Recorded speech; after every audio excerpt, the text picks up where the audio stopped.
Vamos lá, pessoal. Aula 7 agora. Aula 6 foi um pouquinho mais demorada do que eu esperava para resolver exercício. E essa aula aqui eu vou deixar um monte de exercício para vocês também, tá bom? Nós vamos começar a falar sobre um assunto extremamente importante para a química, tá bom? Que é o mol. A gente chama de dúzia do químico, só para vocês terem uma ideia. A gente vai trabalhar bastante com isso e é importante que vocês consigam entender isso aqui, tá?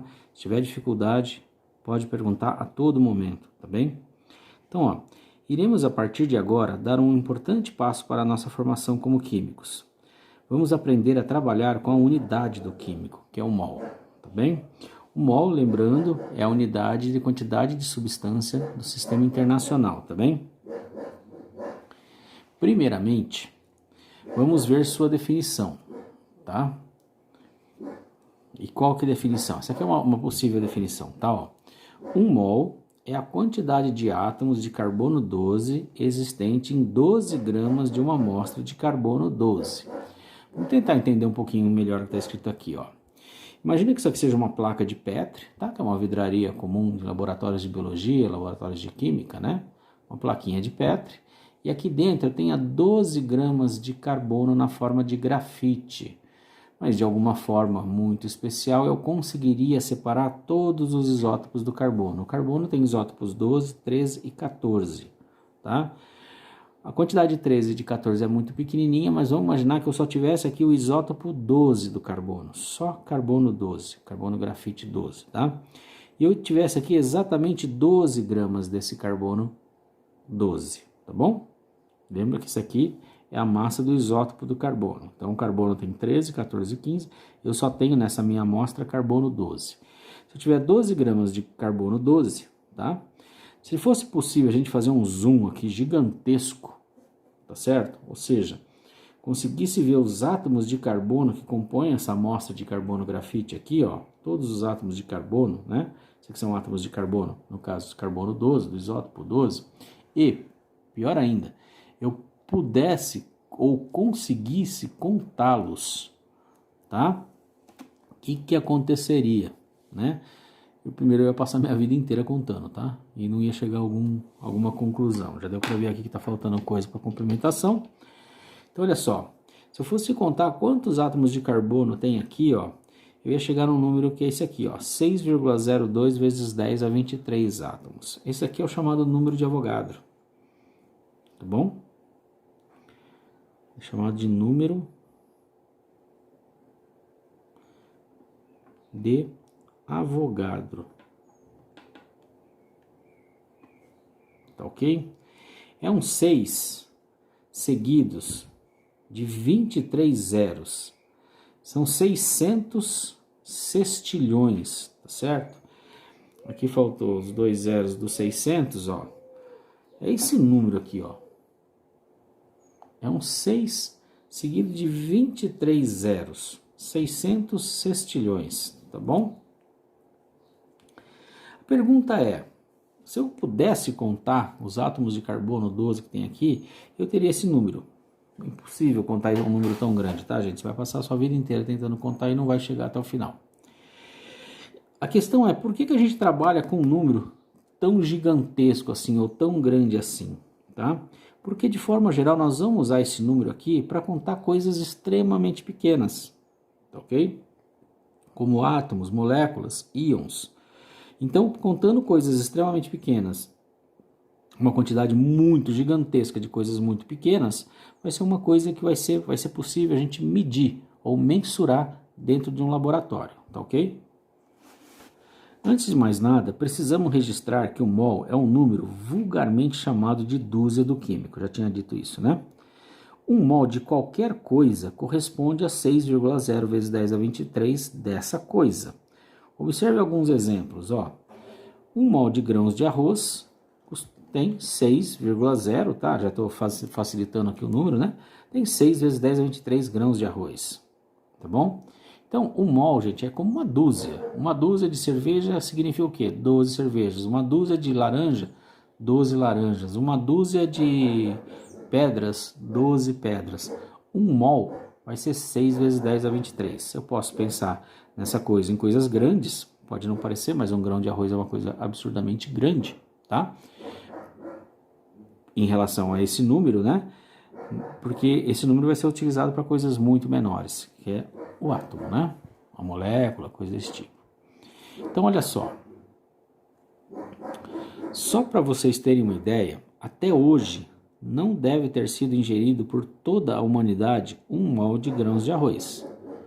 Então, se comer todos os grãos de arroz que você comeu, que eu comi, que o seu avô, que a sua avó, o seu bisavô, seus antepassados comeram, todos eles, todo mundo junto, tá? Da história da humanidade, é capaz que a gente não tenha conseguido ingerir 6 vezes 10 a 23 grãos de arroz, tá? Só para vocês terem uma ideia do tamanho desse número, é um número gigantesco. Vamos aqui um pouquinho além, só para vocês terem ideia. A ideia é mostrar a grandeza do número, tá bom? Olha só, o volume de água estimado em nosso planeta gira em torno de 1,37 bilhões de quilômetros cúbicos, tá? Peguei esse dado num portal da Unesp, né? Se convertermos essa quantidade no portal da Unesp, peguei esse dado num artigo, tá? Se precisar, depois eu acho o artigo e mostro para vocês, né?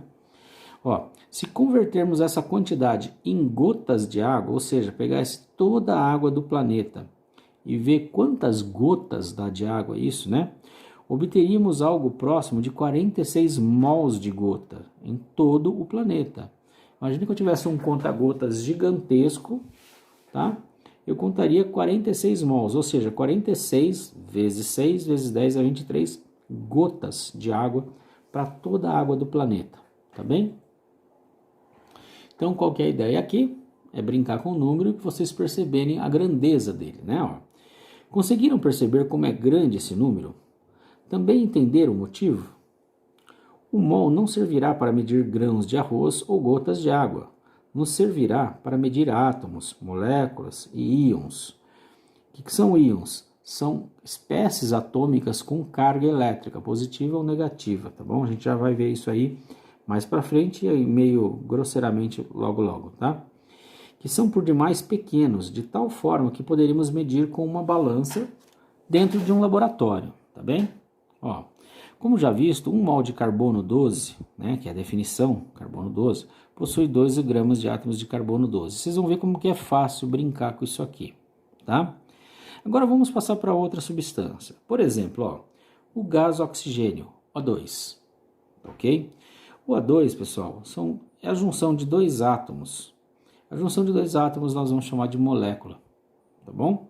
Então, ó, 1 mol de O2, lembra que a gente vai sempre trabalhar com essa quantidade? 1 mol, a gente já viu que 1 mol é 6 vezes 10 a 23. Assim como uma dúzia é 12, 1 mol é 6 vezes 10 a 23. Então, ó, 1 mol de O2 vai ter 6 vezes 10 a 23 moléculas de O2. Mas qual a massa desse mol? Aí que vai entrar aquela massa molecular que a gente viu. O oxigênio tem massa 16, ó. E o O2 tem 2 oxigênios, que vai dar 32. Só que, ó, eu vou colocar o 32 aqui, mas como é uma grande quantidade, 6 vezes 10 a 23, a gente vai conseguir medir no laboratório na forma de gramas. Então, 1 mol de O2 tem 6 vezes 10 a 23 moléculas e tem uma massa de 32 gramas.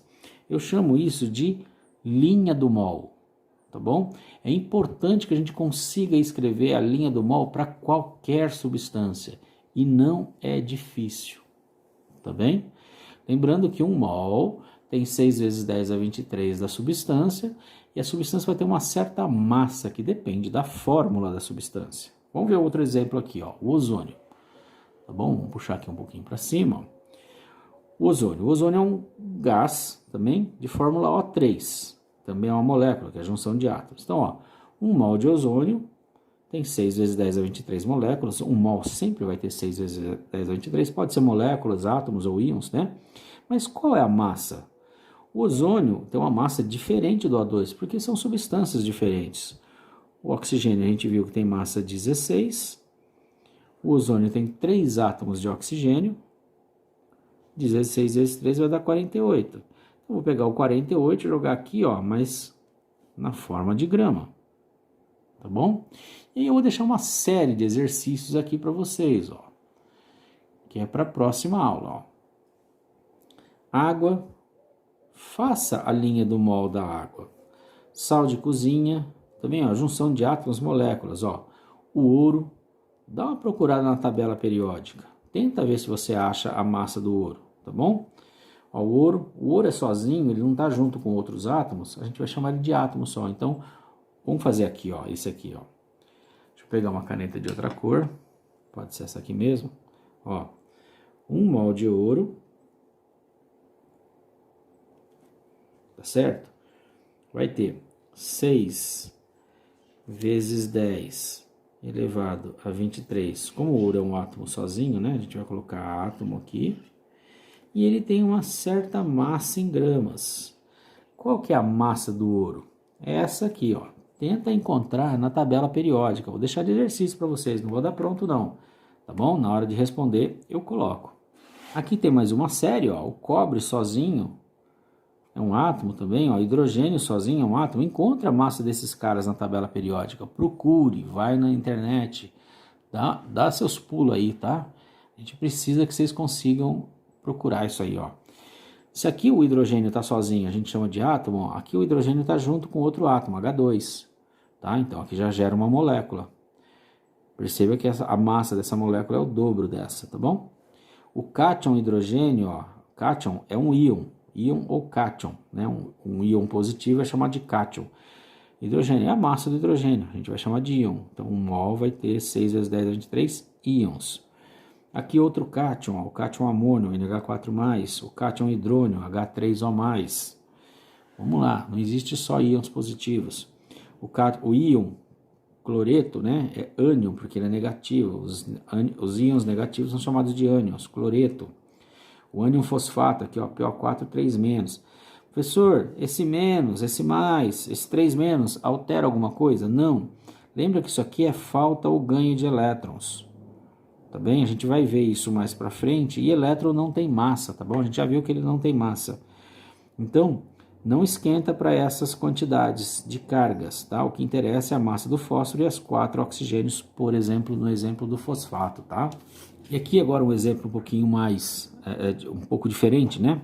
Agora que já sabemos escrever a linha do mol para substâncias, veja esse exemplo, tá? O AAS, é o ácido acetil salicílico. Ele é o princípio de medicamentos como aspirina, buferin, esses analgésicos para dor de cabeça, tá? E possui a seguinte fórmula estrutural, tá aqui, ó. Esse aqui é o AAS, tá bem? O que significa essas bolinhas? Lembra? É um pouco do átomo de Dalton, né, gente? A gente viu lá que o átomo de Dalton representava por bolinhas. Isso aqui é uma forma que se utiliza um pouco da linguagem de Dalton para representar uma molécula. Mas é uma molécula, tem um monte de átomos ligados aqui. Esses tracinhos são as ligações, a gente vai ver isso em breve, tá? Percebam que as bolinhas pretas são átomos de carbono, que tem massa 12. As bolinhas brancas são hidrogênio, que tem massa 1. E as bolinhas vermelhas são oxigênios, que tem massa 16. Então, o que eu estou pedindo para você fazer aqui, ó? Eu vou colocar, quando eu for corrigir isso aqui, eu vou colocar essa estrutura aqui, transformar ela numa outra fórmula e escrever a linha do mol para ela, tá bem? Então, ó, todos esses aqui são exercícios para vocês fazerem, tentarem fazer. Se não conseguir, deixa quieto, tá certo? Mas tenta fazer, é importante. Se não conseguir, tudo bem. Segunda-feira nós temos plantão das 6 às 7 da noite, tá bom, gente? Até lá!